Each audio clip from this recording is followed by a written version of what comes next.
പോക്കോയുടെ പോക്കോ C40 എന്ന പുതിയൊരു smart phone ഇപ്പോൾ ലോഞ്ച് ചെയ്തിട്ടുണ്ട്. ഈ ഒരു വീഡിയോയിൽ നമ്മൾ നോക്കാൻ പോകുന്നത് പോക്കോ C40 എന്ന ഫോണിനെ പറ്റിയിട്ടാണ്.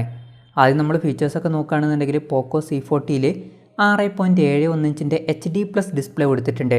ശ്രദ്ധിക്കേണ്ട കാര്യം HD റെസൊല്യൂഷനാണ് ഈ ഫോണിൽ വരുന്നത്. ഫുൾ HD റെസൊല്യൂഷൻ ഇതിൽ കൊടുത്തിട്ടില്ല. IPS LCD പാനലാണ് ഇതിൽ ഉപയോഗിച്ചിരിക്കുന്നത്.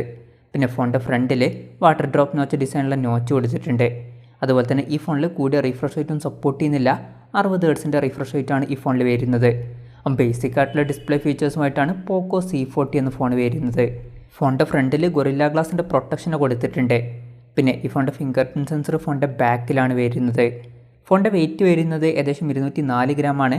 തിക്നെസ് വരുന്നത് 9.18 mm ആണ്. പിന്നെ ഈ ഫോണിൽ IP52 റേറ്റിംഗ് സപ്പോർട്ട് ചെയ്യുന്നുണ്ട്. അത്യാവശ്യം കുറഞ്ഞ പ്രൈസ് റേഞ്ചിൽ വരുന്ന ഫോണായിട്ടും IP റേറ്റിംഗ് സപ്പോർട്ട് ചെയ്യുന്നു എന്നുള്ളത് നല്ലൊരു കാര്യം തന്നെയാണ്. ഈ ഫോണിൻ്റെ 3 കളർ വേരിയൻസ് ഇപ്പോൾ ലോഞ്ച് ചെയ്തിട്ടുണ്ട്. കോറൽ ഗ്രീൻ, പോക്കോ യെല്ലോ, അതുപോലെ തന്നെ പവർ ബ്ലാക്കും. ഇനി പ്രോസസ്സറിൻ്റെ കാര്യം പറയുകയാണെങ്കിൽ ഈ ഒരു ഫോണിൽ പുതിയൊരു പ്രോസസ്സറാണ് അവർ കൊടുത്തിരിക്കുന്നത്. JLQയുടെ JR510 എന്ന പ്രോസസ്സറാണ് ഇതിൽ കൊടുത്തിരിക്കുന്നത്. ഇതുവരെ കേൾക്കാത്ത ഒരു പ്രോസസ്സറാണ് ഇത്. 11nm പ്രോസസ്സറാണ്. പിന്നെ ഇതിൽ 2 GHz ക്ലോക്ക് ചെയ്യുന്ന 4 കോറുകളും അതുപോലെ തന്നെ 1.5 GHz ക്ലോക്ക് ചെയ്യുന്ന 4 കോറുകളും വരുന്നുണ്ട്. പിന്നെ മാലി G52 എന്നുള്ള GPU ആണ് ഈ ഒരു പ്രോസസ്സറിൽ വരുന്നത്. ഈ ഒരു പ്രോസസ്സറിനെ പറ്റിയിട്ടുള്ള കൂടുതൽ കാര്യങ്ങൾ ഇപ്പം പറയാൻ കഴിഞ്ഞിട്ടില്ല. എന്നാലും ഈ ഒരു പ്രോസസ്സർ ഏകദേശം MediaTekൻ്റെ ഹീലിയോ G35 പോലുള്ള പ്രോസസ്സറിൻ്റെ ഒക്കെ ലെവലിൽ വരാനാണ് സാധ്യത. പിന്നെ ഇതിൽ 5G സപ്പോർട്ട് ചെയ്യുന്നില്ല. മാക്സിമം 4G സപ്പോർട്ടാണ് വരുന്നത്. ഈ ഫോണിൻ്റെ 2 വെർഷൻസ് ഇപ്പോൾ ലോഞ്ച് ചെയ്തിട്ടുണ്ട്. ബേസ് വേരിയൻറ്റിൽ 3GB റാമും 32GB ഇൻറ്റേർണലുമാണ് വരുന്നത്. 4GB റാമും 64GB ഇൻറ്റേർണലുമായിട്ട് വരുന്ന ഒരു വെർഷനും വരുന്നുണ്ട്. മെമ്മറി എക്സ്പാൻഡ് ചെയ്യണമെന്നുണ്ടെങ്കിൽ മെമ്മറി കാർഡ് സ്ലോട്ട് ഈ ഫോണിൽ കൊടുത്തിട്ടുണ്ട്. 1TB വരെ മെമ്മറി എക്സ്പാൻഡ് ചെയ്യാവുന്നതാണ്. 3.5mm ഓഡിയോ ജാക്ക് ഈ ഫോണിൽ കൊടുത്തിട്ടുണ്ട്. പിന്നെ ആൻഡ്രോയിഡ് 11 ബേസ് ആയിട്ടുള്ള MIUI 13 സോഫ്റ്റ്വെയറുമായിട്ടാണ് ഈ ഒരു സ്മാർട്ട് ഫോൺ വരുന്നത്.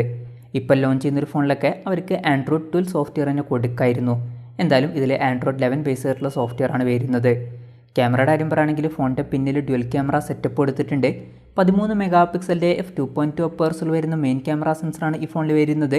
പിന്നെ 2 മെഗാപിക്സലിൻ്റെ f2.4 അപ്പേഴ്സിൽ വരുന്ന ഡെപ്ത് സെൻസറും ഈ ഫോണിൽ കൊടുത്തിട്ടുണ്ട്. പിന്നെ ഫ്രണ്ടിൽ 5 മെഗാപിക്സലിൻ്റെ f2.2 അപ്പേഴ്സിൽ വരുന്ന സെൽഫി ക്യാമറയും വരുന്നുണ്ട്. പിന്നെ ബാറ്ററിയുടെ കാര്യം പറയുകയാണെങ്കിൽ ഈ ഫോണിൽ 6000 mAh ബാറ്ററി കൊടുത്തിട്ടുണ്ട്. വളരെ മികച്ചൊരു ബാറ്ററി കപ്പാസിറ്റി ഈ ഫോണിൽ വരുന്നുണ്ട്. അതുപോലെ തന്നെ ഇതിൽ 18 വാട്ടിൻ്റെ ഫാസ്റ്റ് ചാർജിങ്ങും സപ്പോർട്ട് ചെയ്യുന്നുണ്ട്. പിന്നെ ബോക്സിൽ 18 വാട്ടിൻ്റെ ചാർജർ വരുന്നില്ല. ബോക്സിൽ 10 വാട്ടിൻ്റെ ചാർജറേ വരുന്നുള്ളൂ. പിന്നെ Type C ചാർജിംഗ് പോർട്ടാണ് ഈ ഫോണിൽ ഉപയോഗിച്ചിരിക്കുന്നത്. ഈ ഒരു ഫോൺ ഇപ്പം ഇന്ത്യയിൽ ലോഞ്ച് ചെയ്തിട്ടില്ല. ഇപ്പം വിയറ്റ്നാമിലാണ് ഈ ഫോൺ ലോഞ്ച് ചെയ്തിരിക്കുന്നത്. അതുപോലെ തന്നെ ഗ്ലോബൽ മാർക്കറ്റിലും ഈ ഒരു ഫോൺ ഇപ്പം ലോഞ്ച് ചെയ്തിട്ടുണ്ട്. വിയറ്റ്നാമിൽ ഈ ഫോൺ ലോഞ്ച് ചെയ്തിരിക്കുന്നത് 11,750 രൂപ പ്രൈസ് റേഞ്ചിലാണ്. പിന്നെ ഗ്ലോബൽ മാർക്കറ്റിലെ പ്രൈസിങ് ഇപ്പം അവർ അനൗൺസ് ചെയ്തിട്ടില്ല. വരും ദിവസങ്ങളിൽ ഗ്ലോബൽ മാർക്കറ്റിലെ പ്രൈസിങ് അനൗൺസ് ചെയ്യുന്നതായിരിക്കും. ഈ ഫോൺ ഇന്ത്യൻ മാർക്കറ്റിൽ ലോഞ്ച് ചെയ്യുമോ എന്ന് വെച്ചാൽ ഈ ഫോൺ ഇന്ത്യൻ മാർക്കറ്റിൽ ലോഞ്ച് ചെയ്യാൻ ചാൻസ് ഉണ്ട്. കാരണം പോക്കോയുടെ C സീരീസിൽ വരുന്ന ഫോണുകൾ ഇന്ത്യൻ മാർക്കറ്റിൽ ഓൾറെഡി അവൈലബിൾ ആണ്. അപ്പോൾ അതിൻ്റെയൊക്കെ സക്സസ്സറായിട്ട് പോക്കോ C40 എന്ന ഫോണും ഇന്ത്യൻ മാർക്കറ്റിൽ എത്തിയേക്കാം. പക്ഷേ ലോഞ്ച് ഡേറ്റിൻ്റെ കാര്യം പറയുകയാണെന്നുണ്ടെങ്കിൽ അതിനെപ്പറ്റിയിട്ടുള്ള കൂടുതൽ കാര്യങ്ങളൊന്നും ഇപ്പം പറയാൻ കഴിഞ്ഞിട്ടില്ല. അതിനെപ്പറ്റിയിട്ടുള്ള കൂടുതൽ കാര്യങ്ങളൊക്കെ അറിയുമ്പം അതിനെപ്പറ്റിയിട്ടുള്ള വീഡിയോസൊക്കെ നമ്മൾ ചെയ്യുന്നതായിരിക്കും. അപ്പോൾ അതുപോലുള്ള വീഡിയോസൊക്കെ കാണാൻ താല്പര്യമുണ്ടെന്നുണ്ടെങ്കിൽ ഈ ചാനലും സബ്സ്ക്രൈബ് ചെയ്യാവുന്നതാണ്. പിന്നെ ഈ ഫോൺ ഇന്ത്യയിൽ ലോഞ്ച് ചെയ്യുമ്പം ചിലപ്പം ഈ ഫോണിൻ്റെ വില ഇത്രയും കൂടുതലൊന്നും വരാൻ ചാൻസ് ഇല്ല. മിക്കവാറും ഈ ഫോണിൻ്റെ വില 10,000 രൂപയ്ക്ക് താഴെയായിരിക്കും വരിക. നമ്മൾ എക്സ്പെക്റ്റ് ചെയ്യുന്നത് ഒരു 8,000-9,000 രൂപ പ്രൈസ് റേഞ്ചിലൊക്കെ ആയിട്ട് ഈ ഫോൺ ലോഞ്ച് ചെയ്തേക്കാം എന്നാണ്. എന്തായാലും അതിനെ പറ്റിയിട്ടുള്ള കൺഫർമേഷൻസ് ഒന്നും ഇപ്പം പുറത്ത് വന്നിട്ടില്ല. ജസ്റ്റ് നമ്മുടെ ഒരു എക്സ്പെക്റ്റേഷൻ പറഞ്ഞു എന്നേ ഉള്ളൂ. എന്തായാലും ഓവറോൾ നോക്കുകയാണെന്നുണ്ടെങ്കിൽ ഇപ്പം വിയറ്റ്നാമിലെ പ്രൈസിങ് വെച്ച് നോക്കുകയാണെന്നുണ്ടെങ്കിൽ ഈ ഒരു പ്രൈസിങ്ങിൽ അത്ര മികച്ചൊരു ഫോണായിട്ട് എനിക്ക് തോന്നിയിട്ടില്ല. പക്ഷേ ഇന്ത്യയിൽ അത്യാവശ്യം നല്ലൊരു പ്രൈസിങ്ങിൽ ലോഞ്ച് ചെയ്യുകയാണെന്നുണ്ടെങ്കിൽ വളരെ നല്ലൊരു കാര്യമായിരിക്കും. എന്തായാലും പോക്കോ C40 എന്ന ഫോണിനെ പറ്റിയിട്ടുള്ള നിങ്ങളുടെ അഭിപ്രായം ജസ്റ്റ് ഒന്ന് കമൻറ്റ് ചെയ്യുക. അതുപോലെ തന്നെ ഈ ഫോൺ ഇന്ത്യയിൽ നിങ്ങളേത് പ്രൈസിങ്ങിലാണ് എക്സ്പെക്റ്റ് ചെയ്യുന്നത് എന്നുള്ള കാര്യം കൂടി ജസ്റ്റ് ഒന്ന് കമൻറ്റ് ചെയ്യുക.